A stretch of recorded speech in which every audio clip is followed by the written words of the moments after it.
एक बार फिर स्वागत है आप लोगों का कक्षा 12 की हिंदी में। और कक्षा 12 की हिंदी में आप लोग पढ़ेंगे अगला पद। और अगला पद आप लोग के सामने लिखा हुआ है, इसका अपन वाचन करेंगे। उसके पहले मैं कुछ आप लोगों को समझा दूं कि इसमें बताया क्या गया है। तो इसमें आप लोगों को मीराबाई जी ने अपने विरह वेदना को के काव्य के माध्यम से प्रकट किया है, और वही अपन पढ़ेंगे। और ये वियोग श्रृंगार का एक बहुत अच्छा अनूठा उदाहरण आप लोगों को इसमें देखने को मिलेगा। और ये आप लोग वियोग श्रृंगार रस का उदाहरण भी इससे लिख सकते हैं। तो आइए शुरू करते हैं। मैं वाचन कर देता हूँ, फिर इसकी व्याख्या सप्रसंग व्याख्या मैं करूँगा। तो देखिए, सखीरी लाज बैरन भई, श्रीलाल गोपाल के संग काहे नहीं गई, कठिन क्रूर अक्रूर आयो साजी रथ कहनई, रथ चढ़ाए गोपाल लय गो हाथ मीजत रही, कठिन छाती श्याम बिछरत विरह में तन तई, और दासी मीरा लाल गिरधर बिखर क्यों ना गई। तो आइए जानते हैं प्रसंग। तो प्रस्तुत काव्य पंक्तियों में मीराबाई ने विरह जनित पीड़ा का बड़ा ही मार्मिक वर्णन किया है, और उस समय का वर्णन है जो लोक लज्जा बस श्री कृष्ण के साथ मथुरा नहीं जा पाई और पछताते रह गई। और व्याख्या, तो प्रस्तुत काव्य पंक्तियों में मीराबाई जी कहती हैं कि सखीरी लाज बैरन भई, हे सखी मेरी लज्जा ही मेरी दुश्मन बन गई है, हे सखी मेरी लज्जा ही मेरी दुश्मन बन गई है। उसने मुझे श्रीलाल गोपाल के संग काहे नहीं गई, उसने मुझे श्रीलाल गोपाल अर्थात श्री कृष्ण के साथ जाने नहीं दिया, कठिन क्रूर अक्रूर आयो साजी रथ कहनई, मथुरा से एक कठोर हृदय वाला अक्रूर आया, अपने साथ रथ सजा कर लाया, और उस रथ चढ़ाए गोपाल लय गो हाथ मीजत रही। उस रथ में गोपाल अर्थात श्री कृष्ण को बिठाकर ले गया, और यह दृश्य देखकर हाथ मीजत रही, मतलब पश्चाताप करती रही। कठिन छाती श्याम में बिछुरत विरह में तह तन तई, मेरी हालत बिल्कुल श्याम से बिछुड़ने के कारण, श्री कृष्ण के से बिछड़ने के कारण मेरी स्थिति जो है बिल्कुल कैसे लग रही है, जैसे मैं कठोरता का अनुभव करने लगी हूँ। और बिल्कुल वैसे लग रही है जैसे कढ़ाई आग में जलने के पश्चात लगती है। दासी मीरा लाल गिरधर बिखर क्यों ना गई। और मीराबाई जी कहती हैं, मैं श्री कृष्ण भगवान की दासी हूँ, और गिरधर लोगों की भलाई के लिए गिरि पर्वत को धारण करने वाले मेरे प्रभु श्री कृष्ण भगवान हैं, और उनके वियोग में मैं बिखर क्यों नहीं गई, नष्ट क्यों नहीं हो गई। तो विशेष में जानेंगे इसके बाद विशेष। तो जैसा कि आप लोग जानते हैं कि इसमें विशेष में वियोग श्रृंगार है, वियोग श्रृंगार रस का वर्णन है, और साथ ही इसमें आप लोगों का अनुप्रास और उपमा अलंकार का भी सुंदर प्रयोग हुआ है। गुण जो है इसमें माधुर गुण है और शांत रस है। और एक पॉइंट और लिख सकते हैं कि इसमें श्री कृष्ण के वियोग से व्याकुल होकर मीराबाई के पश्चाताप का वर्णन किया गया है। तो ये हो गया विशेष। और यदि आप लोगों को कोई दिक्कत हो, एक बार मैं और देख लीजिए आप लोग। सखीरी लाज बैरन भई, हे सखी मेरी लज्जा ही मेरी दुश्मन बन गई है, मैं गोपाल अर्थात श्री कृष्ण भगवान के साथ क्यों नहीं गई, और मेरी लज्जा ने मुझे जाने नहीं दिया। और मथुरा से कठोर हृदय वाला क्रूर आया, अपने साथ रथ सजा कर लाया, और उस रथ में गोपाल को बैठा कर ले गया, और मैं यह दृश्य देखकर पश्चाताप करती रही। और मेरी जो स्थिति है श्याम से बिछुड़ने के कारण बिल्कुल वैसी हो गई है जिस प्रकार गर्म कढ़ाई आग में जलने के कारण हो जाती है। और मीराबाई जी कहती हैं, मैं श्री कृष्ण की दासी हूँ, और गिरि पर्वत को धारण करने वाले, लोक कल्याण करने वाले गिरधर की मैं दासी हूँ, और उनके वियोग में मैं नष्ट क्यों नहीं हो गई। तो आशा है समझ में आ गया होगा आप लोगों को। अब नेक्स्ट देख लेते हैं। नेक्स्ट अगला है लास्ट, तो इसे भी अपन देख लेते हैं। आइए मैं वाचन कर देता हूँ। भज मन चरण कमल अविनाशी, जे ताई दी से धरण गगन बिच तेई ताई सब उठ जासी। कहा भयो तीरथ व्रत कीन्हे, कहा लिय करवत काशी। इस देही का गर्व न करना, माटी में मिल जासी। यो संसार चहर की बाजी, सांझ पड़े उठ जासी। कहाँ भयो है भगवा पहरिया, घर तज भय सन्यासी। जोगी होई जुगत नहीं जानी, उल्टी जन्म फिर आसी। मीरा के प्रभु गिरधर नागर, काटो जन्म की फांसी।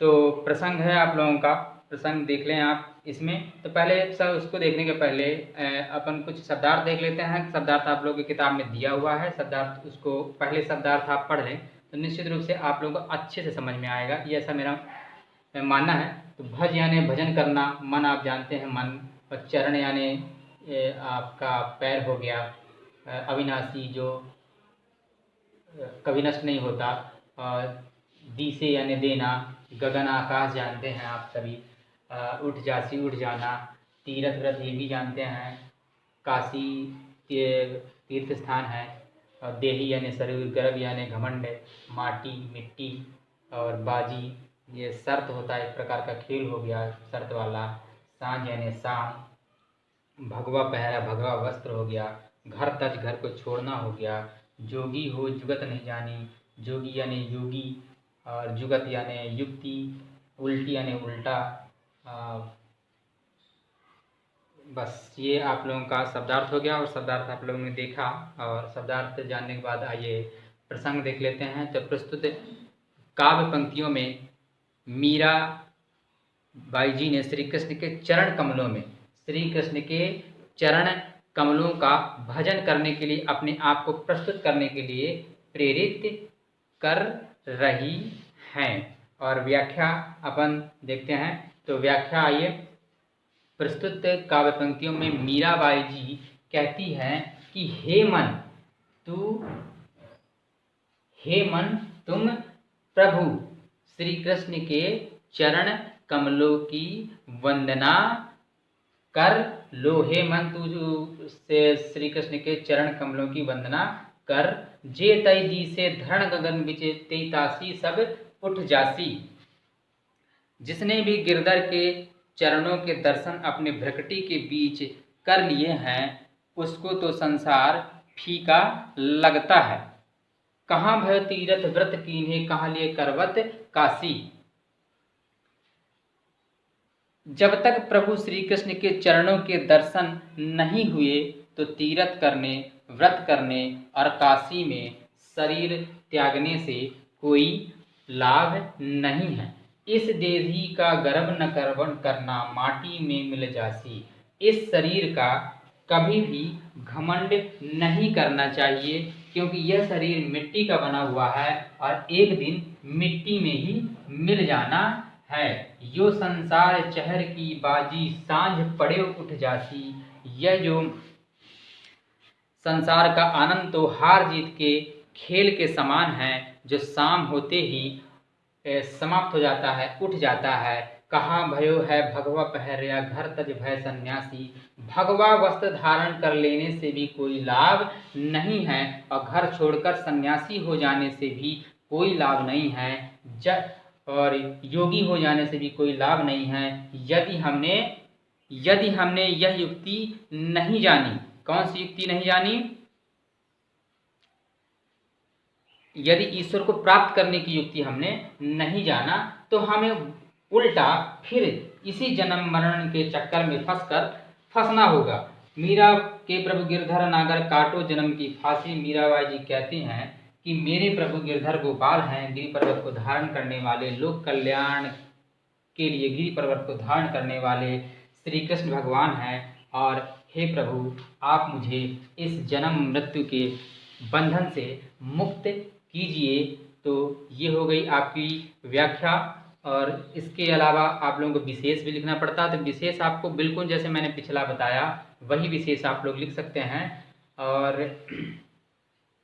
इसमें एक पॉइंट हो जाएगा कि प्रस्तुत काव्य पंक्तियों में मीराबाई जी ने जन्म और मृत्यु के चक्कर से हटाकर उद्धार करने की बात की है, और वही आप लोगों का वियोग श्रृंगार रस है। और शांत रस का प्रयोग है, ब्रज भाषा में लिखी गई है ये कविता, अनुप्रास और उपमा अलंकारों का भी सुंदर वर्णन है। तो आप लोगों का जो ये मीराबाई का जो पद है वो आप लोगों का कंप्लीट हो गया। अब नेक्स्ट है आप लोग पढ़ेंगे वंदना, और ये किसको लिखने वाले हैं? केशवदास जी। और केशवदास जी ने जो भी लिखा है तो हम इसे भी देख लेते हैं। तो शुरू करते हैं आप वंदना। तो आइए शुरू करें। वंदना, और वंदना को लिखा है कवि केशव दास जी ने। और केशव दास जी के बारे में यदि हम थोड़ा जान लें तो केशव दास जी तो बिल्कुल अपन जानेंगे, विस्तार से जानेंगे। मैं अब इसकी व्याख्या ही कर दूं तो ज़्यादा सही है। तो व्याख्या में अपन देख लेते हैं। पहला है गणेश वंदना, और गणेश वंदना में आप लोगों का पहला है बालक मृणालन जो तोरी डार सब काल। मैं इसे बोर्ड में लिख कर फिर आप लोगों को व्याख्या कर देता हूँ। तो चलो पढ़िएगा। हाँ, तो आइए इसे भी पढ़ लेते हैं, इसकी भी व्याख्या देखते हैं। तो लिखा है वंदना। प्रस्तुत काव्य पंक्तियाँ हमारे पाठ्य पुस्तक हिंदी के शीर्षक वंदना के अंतर्गत गणेश वंदना से लिया गया है। और गणेश वंदना के जो कवि हैं वो केशवदास जी हैं। और प्रस्तुत काव्य पंक्तियों में केशवदास जी ने गणेश जी की वंदना की है। और व्याख्या, प्रस्तुत काव्य पंक्तियों में कवि ने विघ्नहर्ता गणेश जी की वंदना इस प्रकार करते हैं। तो पहले मैं इसका वाचन कर दूं। बालक मृणन लनि जो तोरि डारे सब काल, कठिन कराल त्यों अकाल दीहि दुख को, विपति हरत हटि पद्मनि के पात संपंक जो पताल पेली पठवे कलुष को, दूर कह कलंक अंक भव शीस शशि सम। अब इसके आगे भी और है, लेकिन अपन इसकी थोड़ी व्याख्या कर दें। तो बालक मृणाल जो तोरि डारे सब काल, पहले इसको देख लेते हैं कि जे काठिन कराल अकाल दीह दुख को, पंख ज्यों पताल पेली पठवै कलुष को। पा पा पा वर्ण जो है एक से अधिक बार प्रयुक्त हुआ है, तो स्वाभाविक इसमें अनुप्रास अलंकार है या भक्ति रस का भी प्रयोग हुआ है। और व्याख्या आइए देख लेते हैं। तो प्रस्तुत काव्य पंक्तियों में केशवदास जी कहते हैं कि जिस प्रकार बालक कमल की डाल को किसी भी समय आसानी से तोड़ डालता है, उसी प्रकार भगवान गणेश असमय से आए विकराल दुख को दूर कर देते हैं। कमल के पत्ते पानी में फैले कीचड़ को नीचे भेज देते हैं और स्वयं स्वच्छ होकर ऊपर रहते हैं। उसी प्रकार गणेश हर विपत्ति को दूर कर देते हैं। जिस प्रकार चंद्रमा को निष्कलंक कर शिवजी ने अपने शीश पर धारण किया, उसी प्रकार गणेश जी अपने दास को कलंक रहित कर पवित्र कर देते हैं। गणेश जी बंधन से अपने दास को मुक्त कर देते हैं। रावण भी गणेश जी के मुख की तरफ देखकर अपनी बाधाओं को दूर करने की आशा रखता है। मैं आप लोगों को केवल ये सारांश बताया हूँ। अभी मैं वह गणेश वंदना जो है आप लोगों को अच्छी तरह नेक्स्ट वीडियो में बताऊंगा। तो नेक्स्ट वीडियो को पढ़ने के पहले, मेरे बताने के पहले, मैं आप लोग से चाहूँगा कि आप लोग उसको पढ़ें और उसका अर्थ समझें, शब्दार्थ समझें, तब अच्छी तरह से ये समझ में आएगा। तो नेक्स्ट वीडियो के लिए आप लोग तैयार रहें। अगले वीडियो में आप लोगों को जो गणेश वंदना है, श्री राम वंदना है, सरस्वती वंदना है, तो जितनी भी ये वंदना है, 3 वंदना है, तो तीनों वंदना की व्याख्या संदर्भ प्रसंग सहित मैं आप लोगों को करके दूंगा और प्रश्नोत्तर भी आप लोगों को समझाऊंगा।